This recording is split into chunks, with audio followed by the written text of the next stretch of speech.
Hi all, welcome to Humanities 411 Written Projects. I met many of you on Friday at lunchtime when we had our first chat, and from the looks of what's going on in Moodle, people are paying attention, are signing up, so that's good. I was enthused by the response that I got from different people to the suggestions that came out in the chat. There's a couple of key principles that I think we're going to have to focus on for the first few weeks. Not that they're that complicated, but that they may be new ways of thinking about reading and writing and critical practice, at least for some people.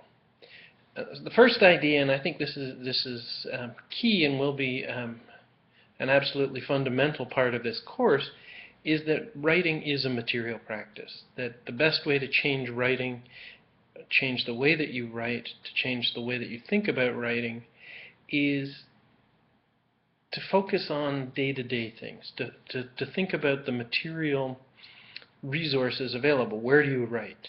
Do you write by hand? Do you write by a computer? Do you write early in the morning? Do you write late at night?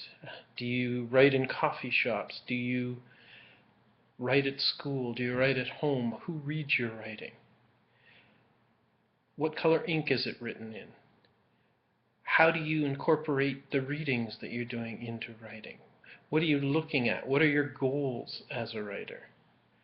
Too often when we think about writing, we think about inspiration, somebody sitting around waiting for a big idea. Yeah, big ideas are great. We all get them from time to time, but the true difference between a writer and somebody who thinks they'd like to be a writer, i.e. between somebody who actually writes and somebody who procrastinates or dreams, is that a writer has control of the resources, has the tools at hand, the time at hand, the skills at hand, the opportunities at hand to sit down and do what needs to be done. So that's the first idea, that writing is a material practice, and I'm going to ask you to think about that and how it impacts you and what you might tweak or do in your everyday life to make more space for writing. The second idea is that writing is a priori social. What I mean by that is that we write for other people. And even if we're the only people reading our writing, by the time we get around to reading it, we are a different person than when we were when we sat down to write it. So being aware of the dynamics of how our writing goes out into the world, building on that, listening, taking feedback, giving feedback, all of these are absolutely crucial to developing an advanced writing practice.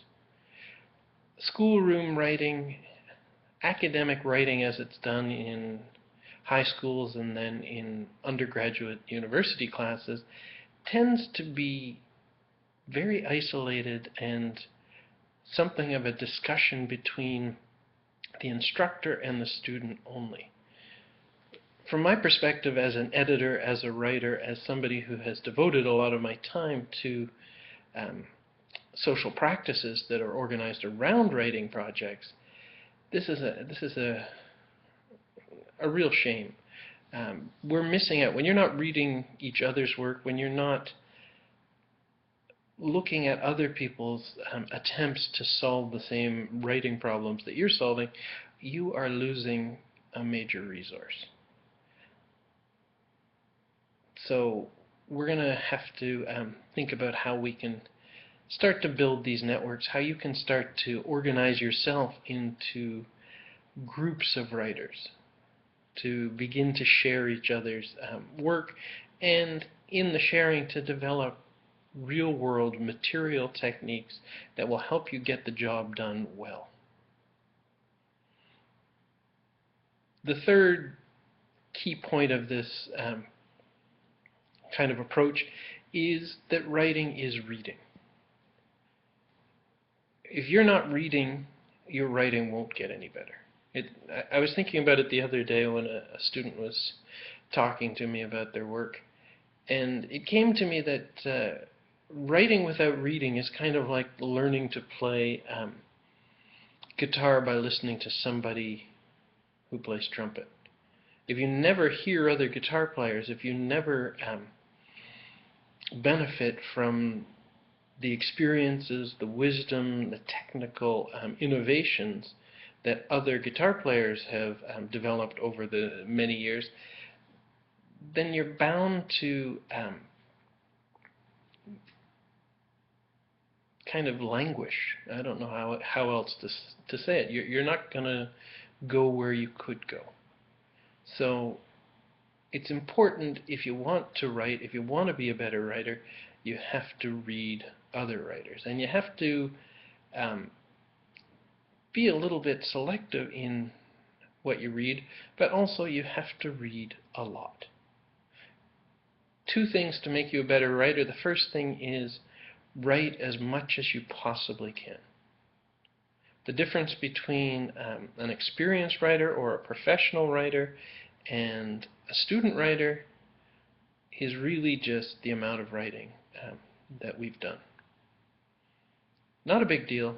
You write, and then eventually you figure some things out. The second side of being a writer, or pushing your writing skills to the point where we can say they're advanced, to the point we can say they're 400 level skills, is that you got to read, and you've got to read as a discerning thinker. I'm not saying that there's high culture and low culture. In fact, I think you can learn an awful lot reading things that mainstream society tends to put down or ignore. But you have to read carefully, and you have to read thoughtfully. Choose what you're looking at.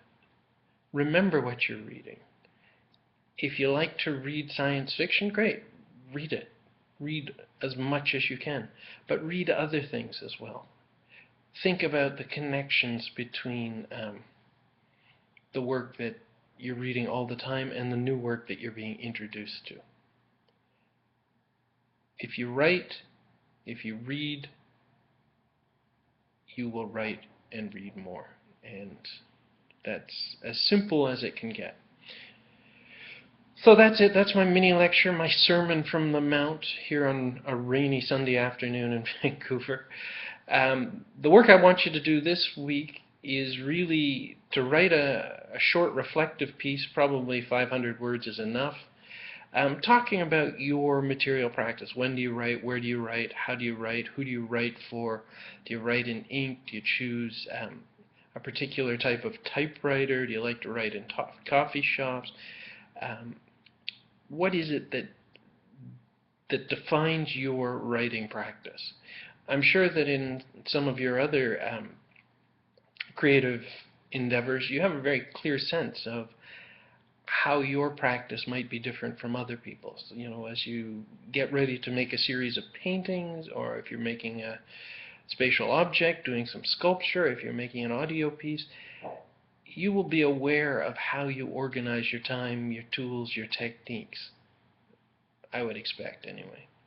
I want you to take this kind of self-awareness and turn it back on to your writing.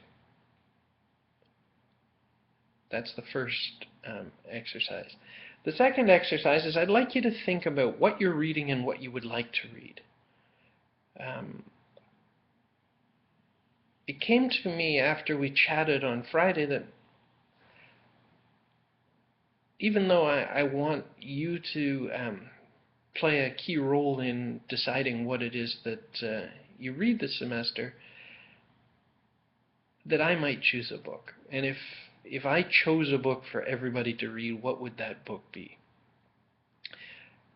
Well, I thought about it for quite a long time, and I think that there is one book. It's a novel, actually, but it's a novel that has an awful lot to do with visual culture, with memory, with using writing as a way of changing one's life.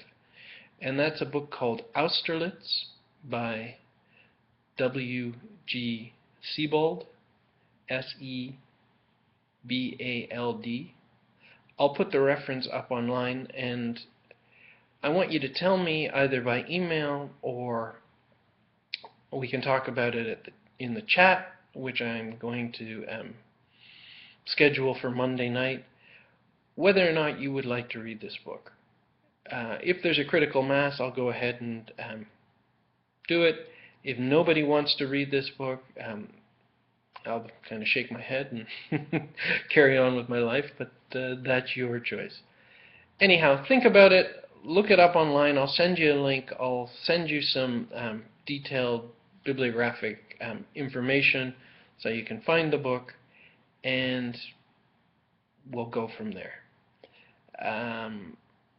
As I say, you need to read, you need to write. That's probably enough for now. Thanks for listening. Have a great Sunday, and I will catch up with you tomorrow or later this week. All right.